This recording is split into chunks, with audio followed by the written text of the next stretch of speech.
Chapter 1. Ireland's Story. There are many different Irelands. One Ireland is a country with beautiful high mountains, big empty beaches, long deep rivers. People go there to fish and swim and walk. They love Ireland because it is so quiet and because the Irish people are so nice and friendly. Another Ireland is a country of stories and music. Most Irish people can sing, and many famous musicians are Irish. A lot of the most famous writers in the English language are Irish too. But some people in Ireland speak only or mostly Irish. Now look again at Ireland. It is not only a quiet, beautiful, friendly place. It is also a country of blood, bombs, and death. Between 1968 and 1998, thousands of people in Northern Ireland died. But most Irish people are not interested in bombs and guns. What is Ireland really like? What can you see there? And what happened hundreds of years ago in Irish history? Turn the page to begin reading Ireland's story. Chapter 2. Around the Island. Ireland is an island like a plate. It is higher on the outside than in the center. Because of this, the center of Ireland is full of beautiful lakes and rivers, and many people go there to fish and sail. Ireland's largest lake is Lough Neagh. Its longest river, the Shannon, is 260 kilometers long. It goes through many small lakes and two large ones, Lough Ree and Lough Derg. Most of Ireland's mountains are near the outside of the plate, near the sea. They are not very high. The highest is Carrantoo Hill, 1,040 meters, in the southwest. But they are beautiful and good places for walks. At the cliffs of Moher, in the west, you can look 200 meters straight down into the sea. The Giant's Causeway, in the north, is made of strange rocks, 2 meters tall, with 6 sides. There are hundreds of small islands in the sea around Ireland. On the Aran Islands, in the west, most people speak Irish, not English. Life has changed very little here in 100 years. Much of the north and west of Ireland is very beautiful. There are hundreds of flowers in the green fields, and there are wonderful beaches and lakes, called loughs in Ireland. The weather is warm and wet, with rain and sun nearly every day, but it is hard to farm here because of the rocks and mountains. The center and east of Ireland are very different. The land is good here, and Irish milk and meat are some of the best in the world. Farming is one of the most important jobs in Ireland. Thousands of horses live here too. Some of the best horses in the world come from Ireland, and Irish people sell horses to Britain, America, Australia, and Japan. People go to watch horse races in many Irish towns, and in Laytown, north of Dublin, there are horse races along the beach every September. All Ireland's important cities, Dublin, Belfast, Derry, Galway, Limerick, Cork, and Waterford, are near the sea. If we look at Ireland's history, we will see why. Chapter 3. Celtic Ireland. The Irish are a Celtic people. Thousands of years ago, the Celts came to Ireland from western France and northern Spain. They loved singing and horses and stories, and they made beautiful gold and silver jewelry.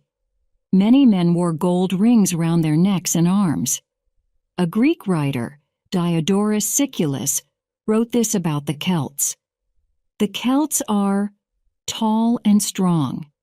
They wear colorful shirts and trousers. Before they fight, they hit their long swords on their shields and shout with loud voices. They are very good fighters. When a Celt kills a man, he cuts off his head and puts it above the door of his house. Finn mac Cool was a famous Celtic fighter. There are many stories about Finn and his men, the Fianna. When he was a boy, he cooked a fish on a fire. This fish knew everything about the world. Finn touched the hot fish with his finger and put his finger in his mouth. Then he knew everything about the world too. "I know what is going to happen tomorrow," he said. Another famous Celt was Cuchulainn. Cuchulainn's father had a brother called Connor, who was king of Ulster, in the north of Ireland. Connor had a big, dangerous dog which killed many men. Cuchulainn liked to play a Celtic game called hurling. In hurling, the players can carry a small hard ball in their hands and also hit it with a stick. One day, when Cuchulainn was a boy, Connor called everyone into his house to eat. But Cuchulainn and his friends wanted to finish their game of hurling, so they stayed outside. Connor's dog came out of the house, attacked. He young boys and tried to kill them, but Cuchulainn hit the hurling ball into the dog's mouth and then killed it with his stick. A big fighting dog is called a hound, and so after this, Cuchulainn was called the Hound of Ulster. Celtic games, like hurling, are very popular in Ireland today. Irish people play the Celtic game called Gaelic football. In Gaelic football, the players can use their feet and hands. Celtic stories and music are popular too. There are many Celtic rock bands. One of them is called Finn mac Cool, and some people in Ireland speak the Celtic language called Irish. Irish is very different from English. For example, the Irish for tree is craw, and the word for woman is bean. But Celtic people in Wales, Scotland, Western France, and Northern Spain have languages very like Irish. 100 years ago, Irish was nearly a dead language. Most Irish people spoke English, and only the poor people in the west of Ireland spoke Irish. No one taught Irish in schools. Most Irish people speak English today, too. But many children learn Irish at school, and many older people in Dublin and Belfast learn it, too. They can listen to the Irish language radio station, Radio na Gaeltachta, and watch Irish language television on TG4. The Irish language is popular again. Chapter 4. St. Patrick, the Church, and the Vikings. In 401, some Irishmen came to Britain. They took many people back to Ireland and sold them. One of these people was Patrick, who was only 16. For 6 years, young Patrick worked with sheep on a farm. Then, when he was 22, he ran away to France. He learned about God from monks at a school in a French monastery. In 432, he went back to Ireland to teach the Irish about God. The Irish kings listened to him, and he built an important church in Armagh. 100 years later, Ireland was one of the most important Christian countries in Europe, with beautiful churches and monasteries everywhere. Irish writers wrote famous, important books like the Book of Kells, which you can see in Dublin today, and there are pictures of St. Patrick in many Irish churches. Another Irish churchman, called Brendan, sailed to Scotland, Iceland, Greenland, and America in a small leather boat. Some people said that this was not possible, but in 1976, an Englishman, Tim Severin, built a leather boat called Brendan and sailed it from Ireland to Iceland and America. You can see the Brendan at Craigownawan in County Clare in the west of Ireland.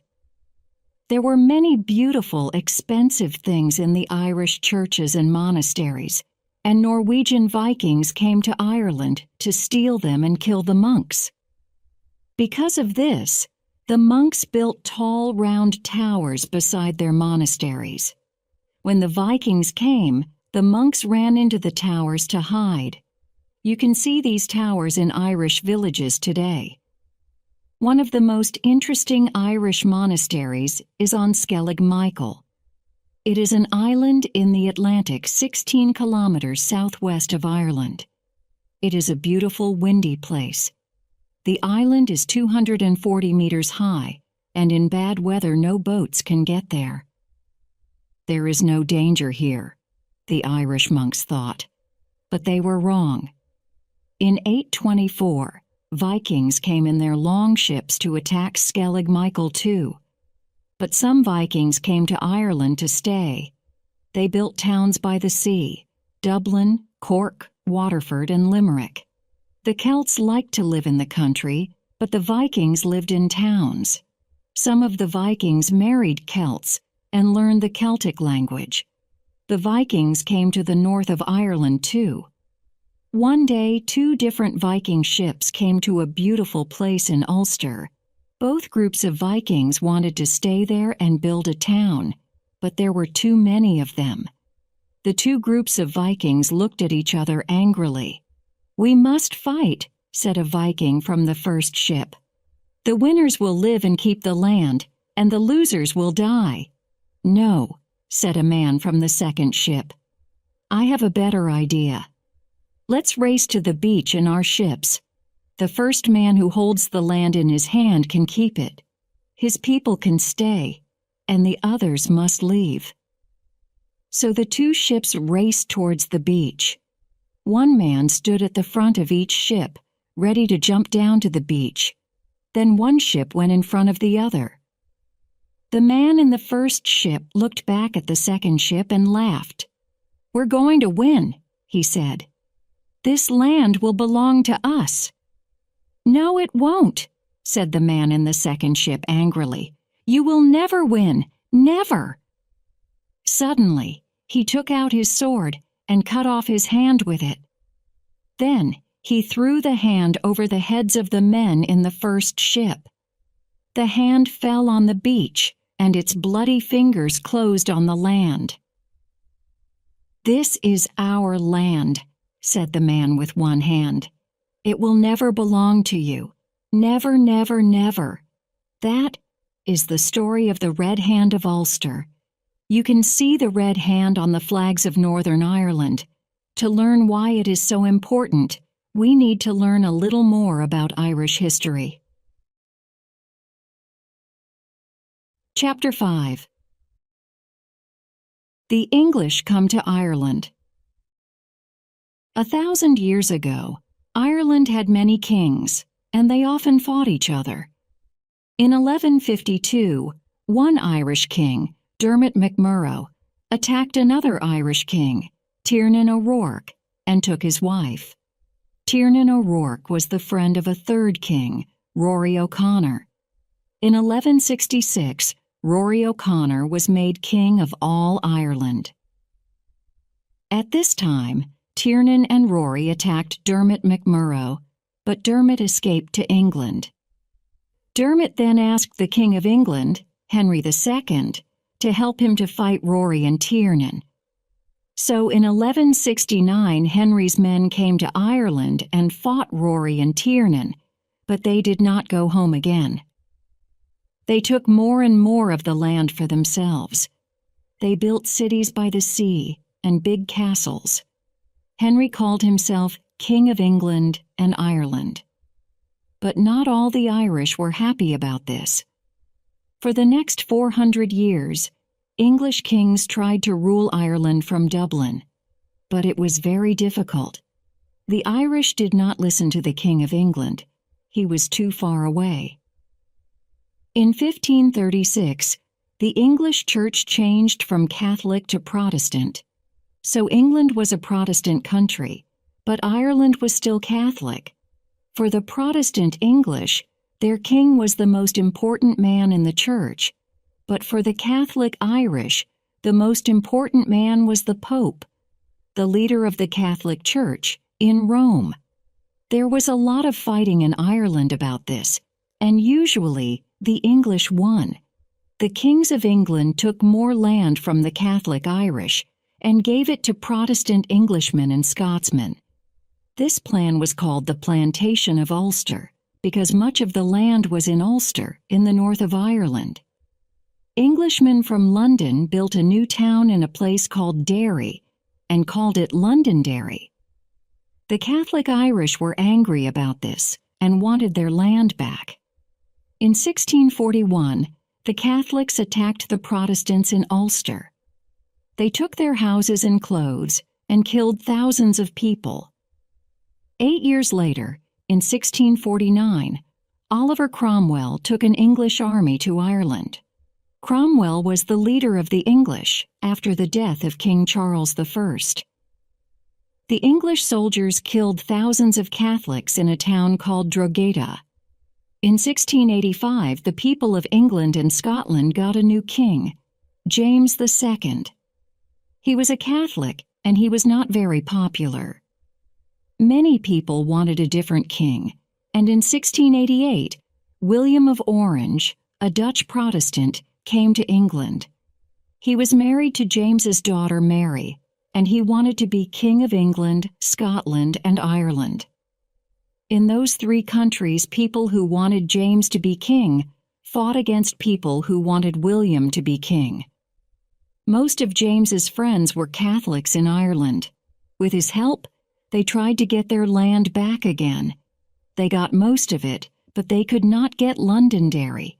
When they attacked it, the Protestants ran inside the city walls and closed the gates. For 105 days, the Catholic soldiers tried to get inside and kill them. The Protestants were cold and afraid and hungry. They ate cats and dogs and horses, but they did not open the gates. 15,000 people died during this time, which was called the Siege of Derry. At last, 3 Protestant ships came to Londonderry with food and soldiers, and the siege was over. After that, the new Protestant English king, William of Orange, won 2 very important battles against the Catholics: the Battle of the Boyne in 1690 and the Battle of Aughrim in 1691. The Catholic Irish didn't fight a big battle again for 100 years. So for the next 100 years, life was very difficult for the Catholic Irish. Keeping their land or going to Catholic schools or Catholic churches was very difficult, and they could not speak or vote in Parliament. All the important people in Ireland were Protestants, and all the big, beautiful houses and the best farms belonged to Protestants. In most countries, people read about history in books. In Ireland, history is alive today. Every year, Protestants in Londonderry march to remember 1688. In Belfast, on the 12th of July, Protestant Orangemen march with music and songs about King William of Orange, often called King Billy, and the Battle of the Boyne. Every year, Catholics are angry about these marches. Chapter 6: The Great Hunger. In 1795 and 1798, the Irish, with the help of French ships and soldiers, fought the British. But the British won, and many Irishmen, mostly Catholics, were killed. 3 years later, in 1801, the Act of Union made Ireland and Britain one country, with one parliament in London. For 100 years after this, Catholic Irishmen, called nationalists, wanted to change the Act of Union, and Protestants, called unionists, wanted to keep it. At this time, in the west of Ireland, many poor Catholics lived on very small farms. They had very little money, and often they had only potatoes to eat. The poor, stony land was not good for many things, but it was good for potatoes. But in the 1840s, something killed the potatoes. One day they were fine, and then suddenly they were black and dead. The poor Irish farmers and their families had nothing to eat. Thousands of them died, and many more went on ships to America to find a new and better life.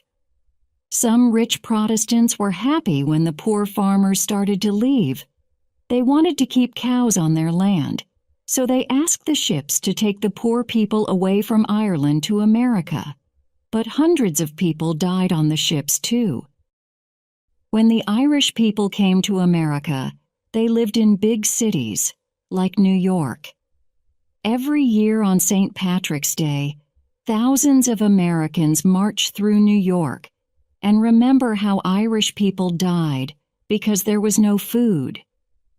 It is the biggest St. Patrick's Day parade in the world because so many Irish people live in America. When these poor Irish people died, the Irish language nearly died with them.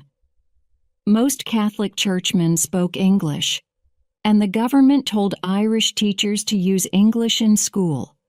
Only poor people spoke Irish. Irish is not important, the teachers and churchmen said. They thought that speaking English was more modern, but some people thought that this was wrong. In 1893, a group of Irish writers tried to help the Irish language. Irish is the language of the Irish people, they said. Many countries have a language, games, music, and stories that belong to them. We must have those things too. A lot of people agreed with them. These people called themselves Sinn Féin, which is Irish for we ourselves. At first, the people in Sinn Féin were only interested in Irish language, music, and games. But later, they began to think about other things too. We don't want to belong to Britain, they said. We want Ireland to be a free country. Chapter 7. Fighting to be free. By 1900, life was a little better for Catholics in Ireland. They could have land. They could vote and speak in Parliament. They had Catholic schools and churches. But most Catholics were very poor, and every year thousands of them went to America or Britain to look for work. Catholic Irish nationalists wanted to end the Act of Union. They wanted an Irish Parliament to decide about things in Ireland. But the Protestants did not want to give it to them. And not for the first time, they were ready to fight for the things that they wanted. In 1914, the British government decided to give Ireland an Irish Parliament. Ireland will still belong to Britain, they said. But the Irish Parliament will decide on Irish things, like Irish schools, roads, and police. Most Irish nationalists were happy about this, but the Protestant Unionists were angry. Most Protestants lived in Northern Ireland near Belfast. This part of Ireland is called Ulster. Soon the Protestant Unionist army began marching through the streets of Belfast with their leader, Sir Edward Carson. They wanted to keep the Act of Union. Ulster will fight, they said, and Ulster will be right. The British government did not know what to do. They wanted to give Ireland a parliament, but they did not want to fight the Unionists. But then, in 1914, the First World War started. Most of the Protestant Unionists, and many thousands of Irish Catholics, went with the British Army to fight against Germany. But many Irish nationalists stayed in Ireland. We don't want to fight the Germans, they said. We want the British to leave Ireland. Perhaps the Germans can help us. In 1916, a group of Irish nationalists, mostly Catholics, decided to fight for a free Ireland. They were interested in Irish music, Irish history, the Irish language, and Irish games. But now they bought guns in Germany and tried to bring them to Ireland in a German ship. Their leader, Patrick Pearse, wanted much more than an Irish parliament. He wanted Ireland to be free from Britain. On Easter Monday, 1916, Pearse and his men went into the post office in the middle of Dublin. Pearse walked to the door. "Irishmen and Irishwomen," he said, "Ireland belongs to the Irish people. Today Ireland is a free country." But the British did not agree. For 6 long days there was a battle in Dublin, and many men died. After the battle, the government said that Pearse and 14 other important men had to die, and they died in prison. Nearly 2,000 other Sinn Féin men went to prison. Easter Monday 1916 was a very important day in Irish history. After that day, everything was different. In his poem Easter 1916, the Irish writer William Butler Yeats wrote, "All changed, changed utterly. A terrible beauty is born." In 1919, Sinn Féin started to fight the British again. The Sinn Féin army was called the Irish Republican Army, or IRA. From 1919 to 1921, the IRA killed hundreds of policemen and soldiers, and the police and soldiers killed hundreds of IRA men too. In Dublin, there were IRA men and women everywhere, but it was very hard for the British soldiers to find them. The IRA leader was Michael Collins, but the British government didn't even have a photo of him. In 1921, the British government decided to talk to Sinn Féin and the IRA, and in that year, for the first time in history, most of Ireland had an Irish government, with an Irish president in Dublin. But the Irish Republic is only 3/4 of Ireland. 1/4 in Northern Ireland stayed British. And here, 50 years later, the trouble between Protestants and Catholics started again. Chapter 8: Northern Ireland. In 1921, about 60% of the people of Northern Ireland were Protestant, and about 40% were Catholic. Today the numbers are about 53% and 40%. Most of the Protestants want to be British, and most of the Catholics want to be Irish. Hundreds of people have died because of this. From 1921 to 1971, Northern Ireland had a parliament at Stormont. There were always more Protestants than Catholics, so the Protestants could do what they wanted. Protestants had most of the best jobs and the best houses. Most of the police were Protestant too, and they were afraid of the IRA. At the same time, many Catholics were afraid of the police. Sometimes the IRA tried to kill the police, and the police hit back at the Catholics. It was a circle without an end. In 1968, Catholics started to ask for a better life. They marched through the streets of Belfast and Derry, asking for better jobs and houses. But the Protestant police and Orangemen attacked the Catholic marchers. Many marchers were badly hurt, and all of them were angry and afraid. In 1969, British soldiers came to Northern Ireland to try to stop the fighting, and at first many Catholics were happy to see them. But then the IRA started to kill soldiers and policemen, and so the British soldiers and police tried to find the IRA and put them in prison. Sometimes they put the wrong people in prison, and so the Catholics didn't like the British soldiers. Over the next 30 years, many terrible things happened.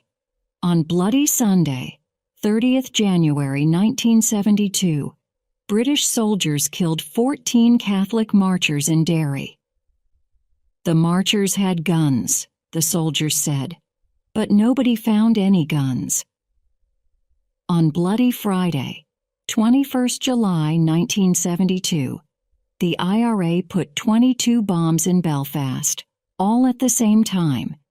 9 people died and 130 people were hurt, Protestant and Catholic, British and Irish. Some of them lost arms and legs. The IRA put bombs in pubs and streets and shops. They killed soldiers and policemen, but they also killed thousands of ordinary people. Protestants in the Ulster Defence Association, the UDA, killed thousands of ordinary Catholics too. These Protestant fighters are called Loyalists. By 1979, there were hundreds of IRA and UDA men in prison. At first, they were political prisoners, like soldiers in prison during a war.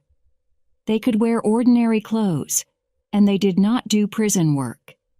Then Margaret Thatcher, the British Prime Minister, decided that this must stop. "These men are criminals," she said, "so they must be the same as other prisoners." Because of this, some prisoners decided in 1980 to stop eating. They drank water, but they did not eat. Day after day, they got thinner and thinner. After 66 days, the first man, Bobby Sands, died. Then another man died, and another. 10 men died in prison because they wanted to be political prisoners. Most British people thought Mrs. Thatcher was right, but a lot of Irish Catholics didn't agree. More and more of them started to vote for Sinn Féin. In many parts of Northern Ireland, there are nationalist or loyalist paintings on the walls of houses. The Loyalists usually show the Red Hand of Ulster or King William of Orange and the Battle of the Boyne. The Nationalists show Celtic pictures and pictures of Bobby Sands. Both of them often show men with guns. In 1998, the British and Irish governments met with Sinn Féin and the Ulster Unionists. They wanted to end the fighting in Northern Ireland. Together, they made the Good Friday Agreement. This agreement said that Catholics and Protestants must work together in the government of Northern Ireland. Today, Catholics and Protestants still do not agree about many things in Northern Ireland. But after 30 years of fighting, people are starting to talk to each other. And most people are happy about that. Chapter 9. Dublin and Belfast. Dublin. Dublin is the most important city in the Republic of Ireland. Its population, the number of people who live there, is 496,000. The River Liffey goes through the center of Dublin. Some people say that Ireland's famous black beer, Guinness, is water from the River Liffey, but it is not true. But you can walk beside the river and drink Guinness in a pub when you are thirsty. One of the most beautiful buildings beside the river is the Custom House. There is a nice walk along the river from the Custom House to the O'Connell Bridge. North of the bridge is O'Connell Street. Here you can see the post office, famous for Easter Monday 1916. Not far from here is St. Mary's, Dublin's biggest Catholic church. South of O'Connell Bridge is Trinity College, Ireland's oldest and most famous university. In here you can see Ireland's oldest books, like the Book of Kells, which is 1,000 years old. The beautiful Bank of Ireland is opposite Trinity College. Ireland's first parliament was in this building. Near Trinity College you can see the famous statue of Molly Malone. People say that she was a poor but beautiful girl who sold fish called cockles and mussels on the streets to make money. But sadly, she died when she was still young. There is a famous Irish song about Molly. In Dublin's fair city, where the girls are so pretty, I first set my eyes on sweet Molly Malone, as she wheeled her wheelbarrow down streets broad and narrow, singing cockles and mussels alive, alive, oh. Some of Ireland's best town houses are in Merrion Square. Many of Ireland's most famous writers, soldiers, and leaders lived here. They walked and talked in the small park in the square, or in St. Stephen's Green, not far away. Between Merrion Square and St. Stephen's Green is Leinster House, the home of Ireland's Parliament today. Dublin also has Phoenix Park, one of the largest parks in Europe. Ireland's president lives here, in a house called, in Irish, Áras an Uachtaráin. Not far away from the Phoenix Park is the old Kilmainham Prison. Here, visitors can see how some of Ireland's most famous men and women lived in prison. Dublin is a city of theaters, music, and fine shops too. And there are dozens of pubs, big and small. Many people like to go to the pub to drink beer, talk, and tell stories. For example, there's a story about a visitor and an Irish farmer in the country. "Excuse me, can you tell me the way to Dublin, please?" the visitor asks. The farmer thinks for a long time. Then he says, "No, I'm sorry. If you want to go to Dublin, this is the wrong place to start." Belfast, population 276,000, is the biggest city in Northern Ireland, famous for the ships, aeroplanes, and clothes that were made here. The Titanic was built here in the Harland and Wolff shipyard. In 1912, the Titanic was the biggest, fastest, most expensive ship in the world. "This ship can never sink," people said. But when the Titanic went to sea for the first time, it sank, and about 1,500 people died. Many of them were poor Irish people who wanted to start a new life in America. Now this part of the city is called the Titanic Quarter, and it has new shops, offices, bars, cafes, and hotels. But you can still see the big Harland and Wolff cranes, called Samson and Goliath, from all over Belfast. At Victoria Square, in the center of Belfast, there are new shops, restaurants, and cinemas. And there are fine old buildings to see. City Hall, the Custom House with its wonderful statues, the Ulster Bank, and McHugh's Bar, the oldest building in Belfast. Once it was a house by the Belfast River, and today it is a modern bar. Chapter 10. 4 Irish cities. Cork. Cork is the second largest city in the Republic of Ireland. In 820, the Vikings attacked a Christian monastery here, and then stayed to build a town by the River Lee. Cork is in the southwest of Ireland, and it has a wonderful harbor for ships. Many poor Irish people sailed from Cork to America at the time of the Great Hunger, and today ships and planes go from Cork all over the world. 123,000 people live here today, and the city of Cork is famous for music, dancing, theater, and film. Many visitors come here too, on their way to the beautiful southwest of Ireland. In 2005, Cork was the European Capital of Culture. Londonderry, or Derry. Derry, with a population of 105,000, is the second city of Northern Ireland. Protestants call it Londonderry because in 1600, English Protestants from London built a city here, but Catholics call the city Derry.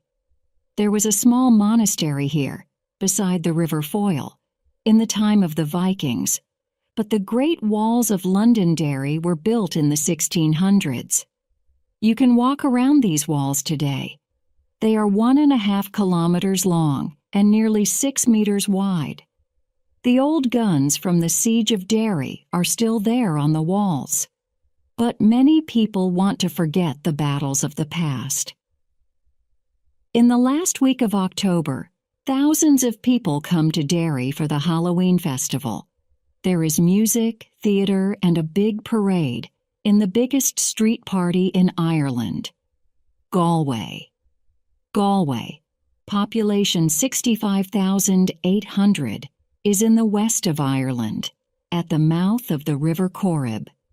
In this part of the country, the Irish language is very strong, and you will see it and hear it everywhere.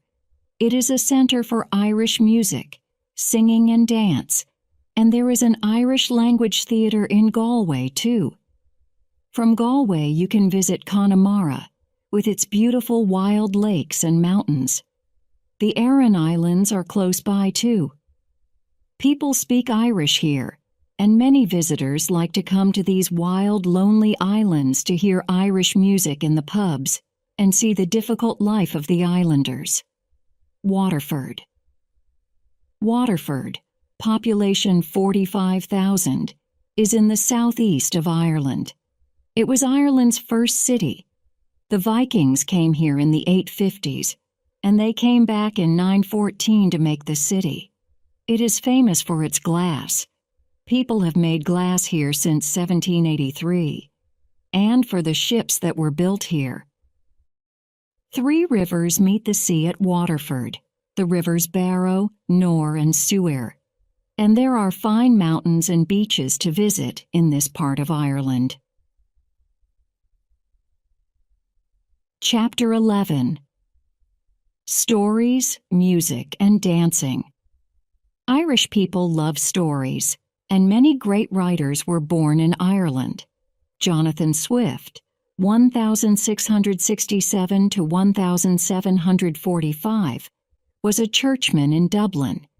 In his book Gulliver's Travels, a man called Gulliver visits many strange countries.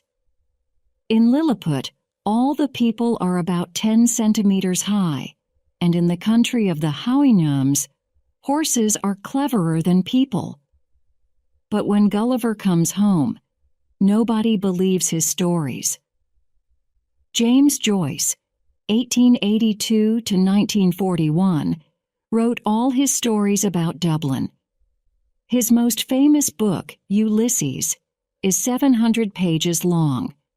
It is the story of everything that one man, Leopold Bloom, does in Dublin in one day, 16th June, 1904. And every year on 16th June, Bloomsday, people visit Dublin to talk about Ulysses and to visit the places in the story. Joyce's friend, Samuel Beckett, 1906 to 89, won the Nobel Prize for his work in the theater. His most famous work, Waiting for Godot, is about 2 poor Irish men who are waiting for a man called Godot. Perhaps Godot is a man. Perhaps he is God. They don't know. But he never comes. Joyce and Beckett were born in Ireland, but they went to work and live in France. They had new and exciting ideas, and some people in Ireland did not like them. To the Irish government and the Catholic Church, books like Ulysses were wrong. And after 1929, Irish people could not buy books like these in the shops. Life was difficult in other ways, too. Many people had large families and little money. Ireland was a poor country, and it was difficult to find work. Every year, many young people left Ireland to look for work in other countries. Because of these things, some singers, too, were very angry about life in Ireland. Bob Geldof was born in Ireland in 1951. His mother died when he was 7, and his father was often away from home, so young Bob was often alone. He saw many poor people in Dublin, and his band, the Boomtown Rats, sang loud, angry songs. In their song Banana Republic, they said Ireland was a poor country with a bad government and too many police and churchmen. Everywhere I go now, and everywhere I see the black and blue uniforms, police and priests, Bob Geldof wanted to change the world. And in 1985, he planned some concerts called Band Aid and Live Aid. He used the money from the concerts to help hungry people in Africa. In 2005, he did this again with a concert called Live 8. With another Irish musician called Bono, Bob Geldof asked the presidents of many countries to give help to Africa. Bono is from an Irish group called U2. Some people say that U2 are the biggest rock band in the world. Like Bob Geldof, the band do a lot of work to help the poor people of the world. Two other famous Irish pop groups are the boy bands Boyzone and Westlife. There are famous women singers too, like Sinead O'Connor, Enya, and Aoife Ní Fiare. There are many famous singers and writers from Northern Ireland too. Seamus Heaney was born in 1939 on a farm near Derry. In 1995, he won the Nobel Prize for his poems, and people read them all over the world. The famous singer Van Morrison grew up in Belfast in the 1950s. Most people in Ireland love music. People sing in pubs in every Irish town, and Irish songs are very popular on television in other countries. Ireland has won the Eurovision Song Contest for the best pop song in Europe 7 times. This is more than any other country. The Irish word for party is tailí, a time for people to play music, tell stories, and dance. For hundreds of years, the Irish people have loved dancing at Sealy's. In the 1700s, dancing teachers went from town to town. People lived in small houses, so they often danced on the country roads. They wore their best clothes to dance and played music all day and all night. In many Irish dances, the dancers keep their hands still by their sides and move their feet and legs very quickly. Today, thousands of Irish children learn Irish dancing, and the best dancers from all over the world come to dance in Ireland too. The Irish dancers Michael Flatley and Jean Butler are famous in many countries. Thousands of people have seen them in Riverdance and Lord of the Dance. Chapter 12. A Country for Young People. Today, many things are changing in Ireland. It is a country of young people. Nearly 50% of its people are under 25. 50 years ago, the Catholic Church was full of old men, and they decided what people could do. Life was difficult for women and young people. Today, the church is important, but the ideas of women and young people are important too. 2 of Ireland's presidents were women, Mary Robinson and Mary McAleese. For Ireland's young people, the future is about pop music and computers, as well as farming and horses.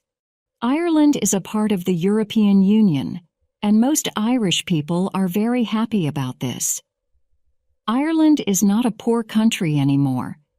A lot of business people come to Ireland and build factories. Now, perhaps 10% of Ireland's population are people who have come from other countries to find work there. Many come from Poland and other countries in Eastern Europe, and others come from China and countries in Africa. Today, young Irish people do not have to leave their country to find work. They can find work at home. Ireland is an interesting, exciting place for young people. But of course, there are always problems. There is more crime in Ireland than before, and in Northern Ireland, the problems are not over. Every year, the Protestant Unionists march through the streets with their music. "We will always be British," they say, and they sing about William of Orange. "The British must leave Ireland," say the Catholic nationalists in Sinn Féin. The Unionists and the nationalists cannot both have what they want. Here, history helps no one. But most Irish people, in the north and south of Ireland do not want bombs, guns, and fighting. They want to enjoy life. They want people to visit their island, to walk in their beautiful mountains, fish in their quiet rivers, drink and sing and laugh in their pubs, dance at their sealies, and most important of all, to talk. Most of the time, the Irish are the friendliest people in Europe, and the three most important words in the Irish language are Céad Mile Failte, 100,000 welcomes.